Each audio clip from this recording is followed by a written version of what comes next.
zove se Matiša Munić, profesor sam u gimnaziji, razrednik, imam 4 djece, od toga 2 u školi, mislim da imam sa više strana mogu kompetentno govoriti. Najprije ću nešto reći sa ove školske strane. Meni nije logično zašto uvodite zdravstveni odgoj pored postojećeg predmeta tjelesna i zdravstvena kultura. Znači mi imamo zapravo sada 2 predmeta koji imaju vrlo sličan naziv, nije mi objašnjeno zašto se uvodi, koja je razlika i tako dalje. Evo, volio bi to, dopustite da dovršim samo, to je jedna stvar. Druga stvar je pitanje, što je kolegica rekla, kompetencije i praktične izvedivosti nastave. Dakle, profesori koji će to predavati, ja sam isto u zbornici razgovarao sa svima njima, oni se smiju tome i rugaju, dakle to će se odraditi onako pro forma da bude zadovoljna inspekcija, a djeci se to uopće neće predavati, nego će se predavati ono što je stvarnost, a to su administracija, opravdani, neopravdani, organiziranje izleta, ekskurzija i tako dalje. Mi zapravo imamo nastavu u kojoj imate 35 sati tjedno i onda sad još ovo kao nešto najvažnije u školi, čini mi se da je to potpuno neumjesno, opterećenu djecu i ovako i onako. Vi imate tjelesnu zdravstvenu kulturu, dakle, ja nisam profesor tjelesnu zdravstvenu u Hrvatskom, ali ću vam reći sa tjelesnom i zdravstvenom kulturom kakva je situacija. Situacija vam je da vam broj oslobođenih od tjelesne zdravstvene kulture je otprilike 10 do 15, 20% čak u pojedinim školama, u srednjih školama zbog nema uvjeta za tjelesne. I onda vi želite zdravstveno pomoći djecu, a dopuštate im oslobađanje od tjelesnog, ne dajte im nikakve druge olakotne odgovornosti, nego ih samo šopate sa ovim zapravo rodnom ideologijom, sa ovim to potpuno nepotrebnim stvarima koje su u domeni roditelja. Reću vam samo jedan praktični slučaj. Koji bi trebao u prvom razredu u kojem sam razrednik predavati, imam 10 mladića i 20 djevojaka. Ja bih trebao njima govoriti o tome kako se stavlja prezervativ. Ja predajem hrvatski, pa slušajte, bilo što takve teme, ja predajem hrvatski, da spomenem u nekom stihu nešto što donekle nas sluči, oni se počnu smijuljati, oni se gledaju, to je ispadne bespredno, ne može se to odraditi na taj način. Dakle, djeca sve već znaju što je rekla jedna kolegica, preko interneta, preko međusobna. Mi moramo dati informaciju, dakle, etički poruku.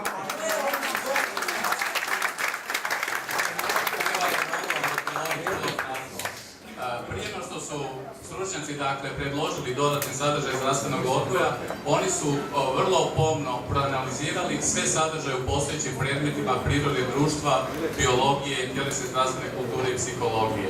I upravo ovo što je u okviru sata razrednika, to su oni sadržaji koji nema između ostalog niti u tjelesnoj zdravstvenoj kulturi, niti u... Ne radi se ono. A što se tiče sata razrednika,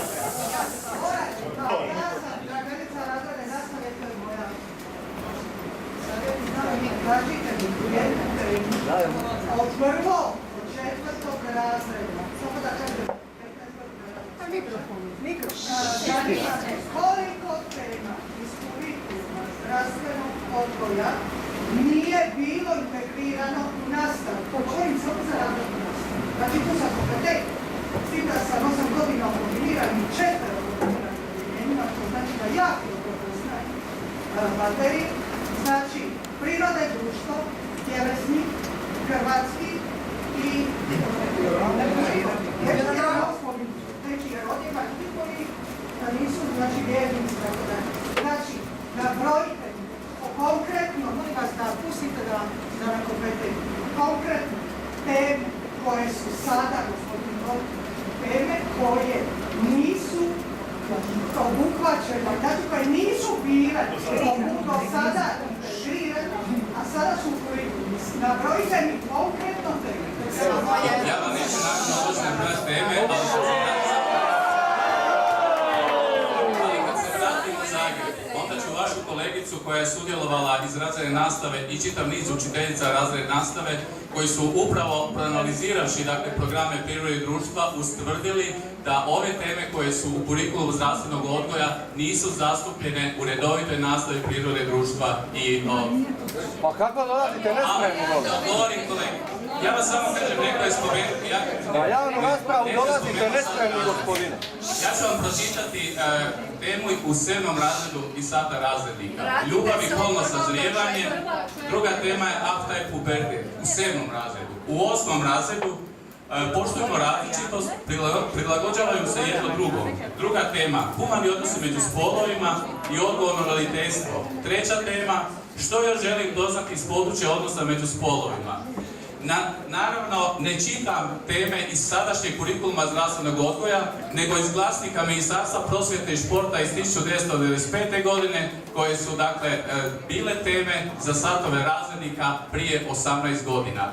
Dakle, toliko o tome kako se na satu razrednika o tome i do sada nije govorilo, ali ne u dovoljnoj mjeri, jer su nam djeca, kao što smo već niz puta rekli, i pretila, i ovisna vrlo često u preranoj dobi o alkoholu, o duhanu i svemu ostalom.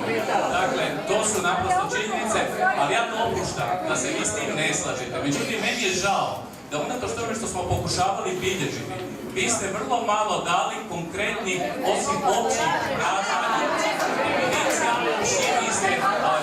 Imate ih na internetu. Dajte, htio bih samo nešto reći kolegicama i kolegama iz obrazovanja. Ja sam savjetnik socijalnih pedagoga. Ja sam u principu uključen u sve one probleme kad imate problema sa roditeljima, sa kućnim predozvama, sa napadima na odgojno obrazovne radnike itd. Jako bilo. Mogu vam svaki primjer analizirati. Reći ću vam nešto. Na ovom kurikulumu zdravstvenog odgoja otvara se jedna paradigma. Gledajte, što god vi mislili o sebi, u pučkim predodžbama, učite u narodu i učitelj onaj koji sve zna, koji mora biti uvijek spreman da daje informacije.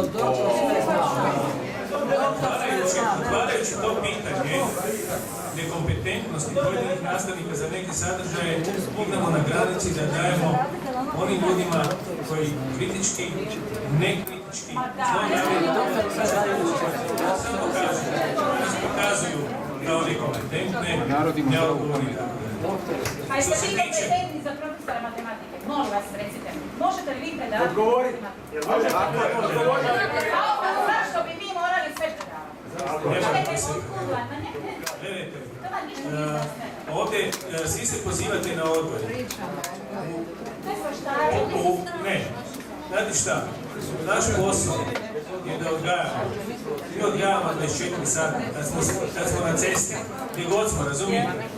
A ovim pristupom, razumijete, dajemo. Vi sad meni kažete da li ste vi kompetentni, pa ne morate biti kompetentni za matematiku. Ali vi morate svojim habitusom odgajati nove generacije. Vi ne odgajate samo njih u sustavu srednjostnog koji ovdje promovirate. Vaša zadaća kao prosvjetnog radnika je ona koja se ne ističe, da svojim ponašanjem utječe, da mladi izabiraju profesiju prosvjetnog radnika. A razumijete? Kao što očekuje kolegica od mene da bi ja sam sadržaj. Mi se sad možemo hvatati... Vrati se na temu se vrati.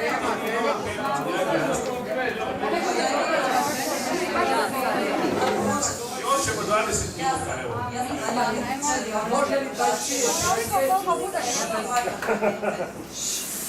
Imam dva konkretna primjera, odnosno primjedbe koje bih zamolila da se uvrste isto tako u kurikulum.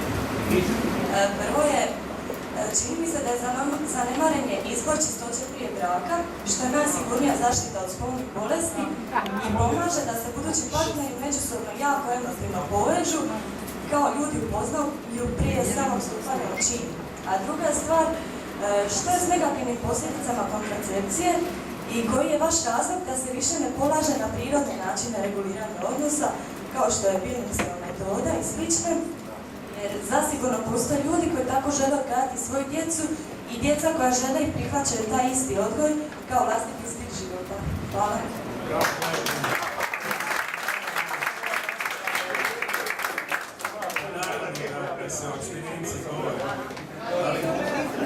Dajte doktor mikrofon ovdje. Govori se da je ti. Hoćete da vam iščitam kurikulum. I govori se da je... Govori se... Pa ne valja, da. Pa ne valja kad se kaže da je najveća Pa gledajte, vi čupate sintagme koje hoćete i na neki način učite. A neki ću ja vama jednu sintagmu iz kurikuluma, da je najveća vrijednost uzajamno vjeran odnos dviju osoba. I ako ne možeš shvatiti poruku koju će shvatiti jedan od pet, Ne promoviraj svoje stavove! Ne promoviraj svoje stavove!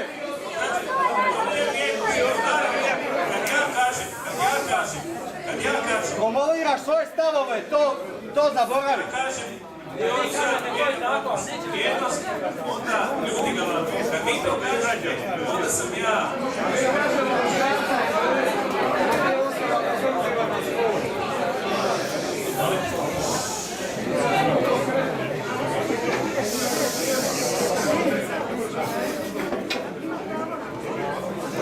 Odnos dvije osobe, odnos između Draga Mamića i Edvarda Sila, ako potpišu, to ništa ne govore zdravstvenom odgoju, niti odnosu supružnika, niti roditelja djece.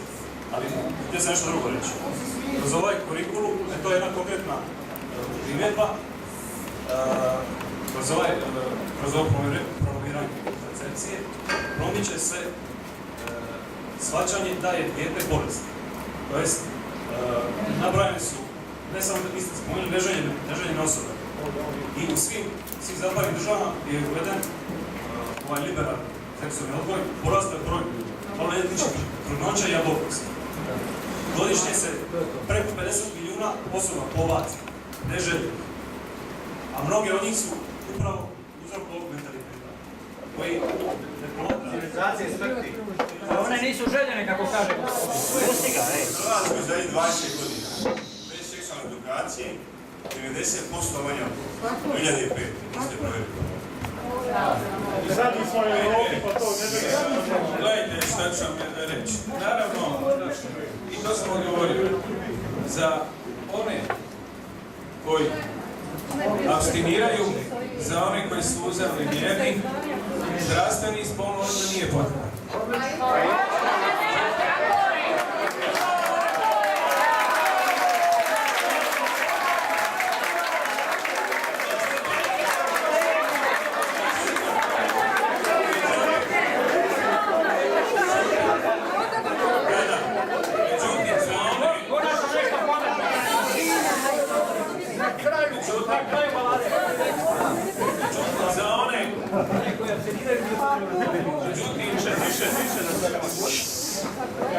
Međutim, za one koji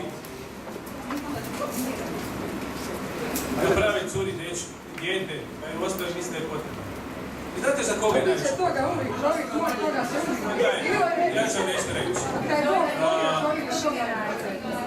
Tonija Bešnić.